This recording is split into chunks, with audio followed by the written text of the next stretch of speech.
நற்றுணையாவது நமச்சிவாயவே. பெரிய புராணத்துல நாயன்மார்கள் வரலாறு பார்த்துட்டு இருக்கோம்.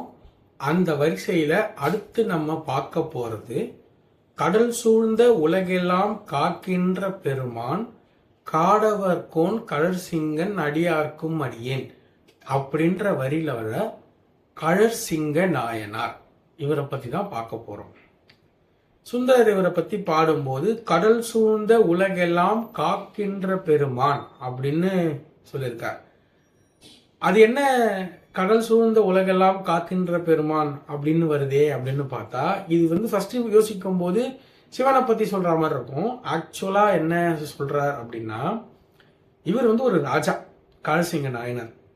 எப்படிப்பட்ட ராஜானா, அவர் ஒரு பல்லவ ராஜா, பல்லவ மன்னன்.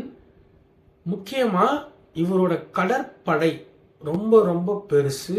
ரொம்ப ரொம்ப பெருசுன்றதை விட ரொம்ப பலம் மிகுந்த ஒரு கடற்படை. அப்படிப்பட்ட கடற்படையை வச்சிருக்கிற இவரு ரொம்ப சிறந்த கடல் வழி போர் செய்யக்கூடிய ஒருத்தர். போய் பல நாடுகளை வென்று வந்திருக்கார். இது யாரா இருக்கும் அப்படின்னு பார்த்தா, இதுக்கு பின்னால சில ரெஃபரன்சஸ்ல வந்திருக்கு. மூன்றாம் நந்திவர்ம பல்லவன் தான் இந்த கழற்சிங்க நாயனார். அவருக்கு பல பேர்கள் இருந்திருக்கு. அதுல கழற்சிங்கன் அப்படிங்கிற ஒரு பேரும் இருந்திருக்கு.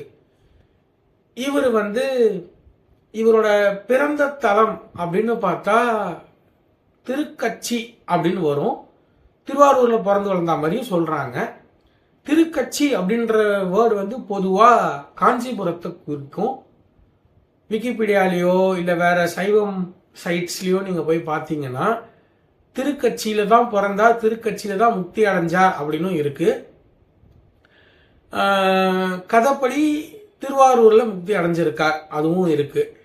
இந்த ஒரு கதையில இந்த ஒரு ஸ்டோரி சொல்லும் போது ரெண்டு நாயன்மார் தொடர்பு இருக்கு.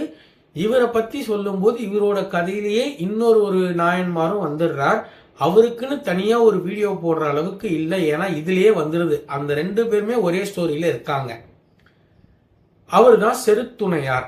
இப்ப கழற்சிங்க நாயனார் எப்படிப்பட்டவர்னு சொன்னோம். அதாவது கடல் சூழ்ந்து உலகெல்லாம் காக்கின்ற பெருமான் காடவர்கோன், அந்த மரபுல வந்தவர் இவரு. பல்லவ மன்னர் கழற்சிங்க நாயனார். இவர் என்ன பண்றாருன்னா, கோயில் நற்பணியெல்லாம் செய்யறார், மக்களுக்கு நல்ல விஷயங்கள் எல்லாம் செய்யறார். அது மட்டும் இல்லாம இவர் என்ன பண்றாருன்னா, போய் கோயிலா போய் தல யாத்திரையெல்லாம் வர போறார். டைம் கிடைக்கும் போதெல்லாம் என்ன பண்ணுவாருன்னா, பட்டத்து அரசியை கூப்பிட்டுக்கிட்டு கோயிலா எல்லா கோயிலையும் போய் பார்ப்பார். அப்படி இவர் ஒரு முறை திருவாரூர் வரார். இந்த ஊர்ல திருவாரூர்ல ஏகப்பட்ட விஷயங்கள் நடந்திருக்கு. இதே திருவாரூர்ல தான் நிறைய நாயன்மார்கள் முக்தியும் அடைஞ்சிருக்காங்க. சொல்ல போனா பெருமழை குறும்ப நாயனார், சோமாசி மாற நாயனார், இந்த மாதிரி நிறைய நாயன்மார்கள் இங்க முக்தி அடைஞ்சிருக்காங்க. அந்த திருவாரூர்ல செருத்துணையார் அப்படின்ற ஒருத்தர், அவர் ஒரு நாயன்மார் தான். அவர் ஒரு வேளாண் குடியை சேர்ந்தவர், வெள்ளாத குடியை சேர்ந்தவர். அவரும் என்ன பண்றார் அப்படின்னா, கோயில்ல பல வேலைகள் செஞ்சு வந்துட்டு இருக்கார். இப்ப என்ன நடக்குதுன்னா, கழற்சிங்க நாயனார் ராணியோட வரார். கோயில் வேலைகள்லாம் பார்த்துட்டு இருக்கார். இங்க என்ன நடக்குது, என்ன மாதிரியான வேலை செய்யணும், இதுல ஏதாவது தேவைப்படுதா, உதவி வேணுமா, அந்த மாதிரிலாம் பார்த்துட்டு இருக்கார். அப்ப ராணி என்ன பண்றாங்கன்னா, அப்படியே இன்னொரு பக்கமா நடந்து போறாங்க. அவங்க போகும்போது என்ன ஆகுதுன்னா, ஒரு இடம் இருக்கு. அந்த இடத்துல பூ கட்டுறாங்க. அது எப்படின்னா மலர் மண்டபம் அப்படின்வாங்க. அங்கதான் சாமிக்கு தேவையான பூவெல்லாம் கட்டுவாங்களாம். அந்த இடத்துல போறாங்க. கிராஸ் பண்ணும்போது கீழே ஒரு பூ விழுந்து கிடக்கு. இந்த செருத்துணை நாயனார் என்ன பண்றாருன்னா, செருத்துணையார் அங்கதான் இந்த பூ கட்டுற வேலைகள்லாம் பார்த்துக்கிட்டு இருக்கார். கூட நிறைய பேர் அடியார்கள் நிறைய பேர் உட்காந்து பூ கட்டிக்கிட்டு இருக்காங்க. இவர் அங்க இருக்கார்.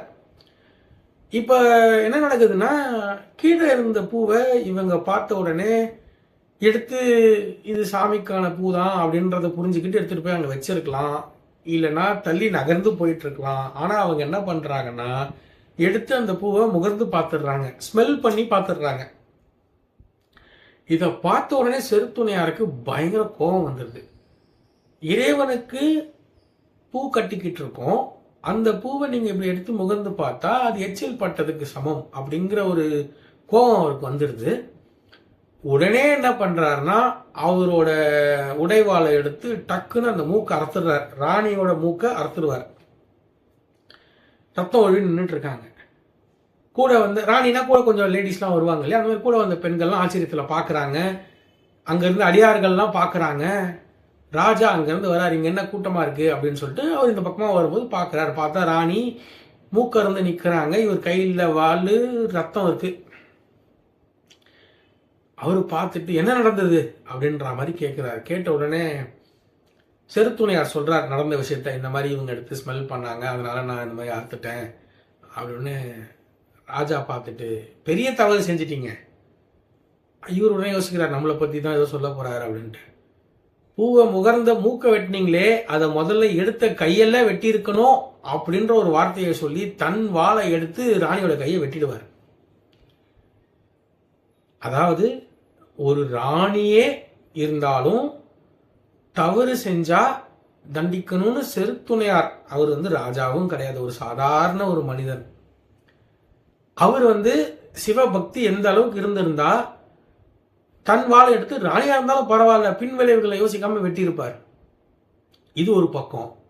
இன்னொரு பக்கம் தன் மனைவியோட மூக்க ஒருத்தன் அறுத்துட்டான் அப்படின்னும் போது அந்த ஒருத்தரை தண்டிக்காம விசாரிச்சு அதுக்கும் மேல ஒரு தண்டனை கொடுக்குறாரு. அப்ப இவரோட சிவபக்தி எப்படி இருக்கும்?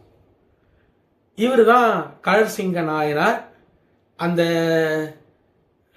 பூவை முகர்ந்ததுக்காக தன் உடைவாள் எடுத்து வெட்டினவர் தான் செருத்துணையார்.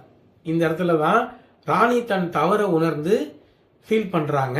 அப்போ சிவன் காட்சியளித்து அங்க இருக்கிற எல்லாரையும் வாழ்த்தி ராணிக்கு மூக்கு கையெல்லாம் திருப்பியும் வந்துடுது பழையபடி. இந்த 2 பேரையும் சிவப்பதம் அடைய வைக்கிறார்.